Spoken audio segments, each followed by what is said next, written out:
Hello, my dear friends. Today we're talking about hammocks of time. That's what I call the little pockets of time that you create for yourself because, well, first of all, let's think about what a hammock is and what it does for you. So a hammock is a swing that is strung between two trees. So first of all, you're outdoors when you're in a hammock, which is number one, very stress relieving. Number two, you're in the fresh air, which is good for your mind and your soul. Number three, you're being swayed back and forth, which is comforting. So when you have a hammock of time, it's a comfortable period of time where you have no commitments. It's a comfortable period of time that you've worked toward so that you can enjoy a little bit of time for yourself every day.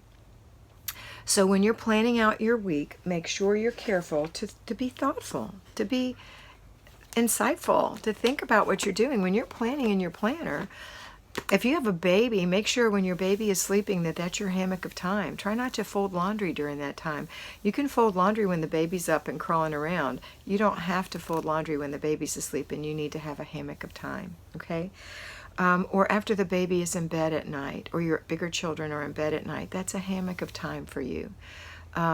Could be if your children go to school, while your children are in school, after you've done your morning routine and your zone, that you don't spend your time on the phone and making commitments and doing all these things for other people all the time. There's nothing wrong with doing things for other people. But you have to get something done for yourself too, and be planful, be mindful. Plan that time out, your little hammocks of time. How long has it been since you've just filed your fingernails? I'm not even talking about polishing them. How long has it been since you filed them? Buff them. How long has it been since you've shaved your legs and put moisturizer on your legs? You know, we're in cooler weather now. We need to put moisturizer on our arms and our legs and our feet. We especially need to moisturize our face and our neck. Look at my poor neck. That's from ignoring it and getting lots of sunburns when I was a kid, when I was a young woman.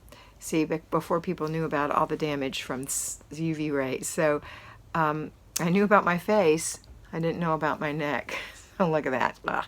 Anyway, take care of yourself while you can. If you can't, just embrace it. Look, these are all my wrinkles, but they're from smiling, and I don't care because I enjoy smiling. It makes my heart happy. So embrace your age, embrace your life, and embrace your hammocks of time. Okay, so let's really be thoughtful about this. Let's plan. Today is Tuesday. It is free day. Hammocks of time should be all over the place today. Let's look at it. If you're an at-home homemaker, you will get up at your regular time. If you've had 8 hours of sleep, let's say you went to bed at 10 and you get up at 6, you've got 16 hours of time today. I'm going to give probably the most complicated example. If yours is not like this, it's probably easier. Okay? I'm not talking to people who work swing shift or anything like that. I'm talking to the at-home homemakers. So let's say that you have a baby, a toddler, a preschooler, and several elementary school children, and maybe one junior high, and you homeschool all of them, okay? Let's say that's a lot of laundry, that's a lot of kids, that's a lot of teaching, but you're going to get up at 6 o'clock in the morning, a half hour before the children, and you're going to go brush your teeth, wash your face. This is almost like a hammock of time for you. It's your private time. Moisturize your skin, put on a little makeup, comb your hair, put your pajamas away, put your clothes on, swish the toilet, wipe the sink. None of this is harsh or awful. These are easy jobs. Swish and swipe the other bathrooms, go to the kitchen, enjoy putting your dishes away. That can be a hammock of time. Believe it or not, it's time alone putting your dishes away. Think about what you're going to make for breakfast. Get the drinks going if it's hot tea or coffee or water or whatever. Maybe you're going to make scrambled eggs and bacon for your children this morning and toast. Maybe that's what you're going to make. And you're going to squeeze some juice because you have oranges on your tree. In Florida, that would be possible. Maybe not where you live. You've got a bag of oranges. You're going to squeeze some juice with your little juicer. Okay? And you're going to make a nice breakfast for your family. And then you're going to wake up you're going to start your laundry. And if you have paper clutter, you're going to go through an inch, just an inch, putting things in your action box, putting everything else in the garbage or the shred, and then taking that action box to your office and leaving it there. Now we're going to wake up our family. Good morning. I have eggs and bacon this morning. Are you ready? Good. Get up and wash your face, brush your teeth, comb your hair, put your clothes on, and make your bed. Those are the instructions to the older children. To the little ones, you're going to help them do that. The 4-year-old can make her bed or his bed. The 3-year-old can attempt with your help. The 2-year-old will just be undoing everything you do, okay? And the baby. So You've gotten all that together. You've got everybody downstairs. Have the kids come down. They've got a half hour to get ready, and you'll have breakfast served for them. So if you got up at 6 o'clock, 6:30, you'd done your personal things. By 7, breakfast was ready, or you're starting breakfast, and you wake the kids up. They're down by 7:30. Everyone enjoys breakfast together. Then clean up the dishes. Go upstairs to inspect what you expect. Are the beds made? Have they washed out the sink after they brush their teeth? Are the toothbrushes wet? Do they smell like toothpaste? I mean, I don't know how carefully you need to check depending on your children. Did they put their pajamas away? Okay. And now let's go back downstairs and we're going to do our zone. Oh, it's Tuesday. We have no zone. So you can go straight into kids' education at this point. 2 hours is your maximum that you would spend on one-on-one with little children and preschoolers and early schoolers. Your other schoolers have been homeschooling for a while, so you're going to be able to get them started, to answer questions, and to be available over the next 2 to 3 hours. Some of them may be even more independent and they want to work alone and they want to work later in the day, and that's up to you how you want to do that. But let's say it's time for lunch. So you stop homeschooling, you make lunch, everyone enjoys lunch, dishes in the dishwasher, everyone takes their own dish to the dishwasher, rinses it and puts it in the dishwasher, except your 2-year-old, even your 3-year-old can do it with help. And you wipe up the baby, you put the baby down, you put the young toddlers down for a nap, and you enjoy this as a hammock of time. Yes, you've got other children, but they're not going to be in your face all the time, or I hope not. You do need to give them your attention. A lot of one-on-one attention is required for every child that exists on this earth. But at this little pocket of time, this little 20 minutes or so that you take for yourself, you let your children know, I'm going to be in my room for about 20 minutes while the children are resting. I'm going to rest. Don't mess up the house. We've just done our clutter check, so you've got to do that before you go up. We've just done our clutter check. Make sure you pick up what you take out, okay? And I'll be down in about 20 or 30 minutes. Go in your room, read, file your nails, whatever. It's a pocket of time, a hammock of time for you. Then come down, interact with the children one-on-one. Maybe somebody wants you to hear them read.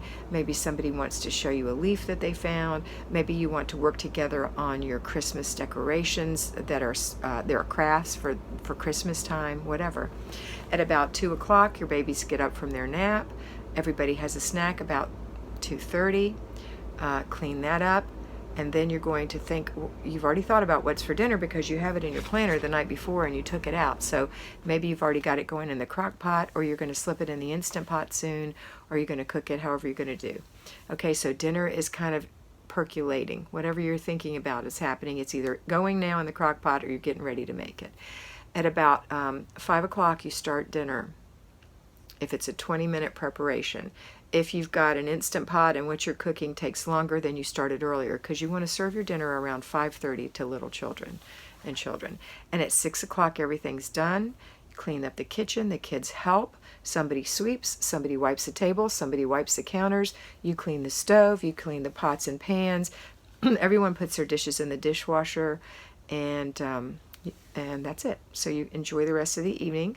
And then when it's time for your little ones to go to sleep and go to bed, at about 7, you're going to start their baths, and you're going to read a story, and you're going to make sure the toys are picked up before their bath.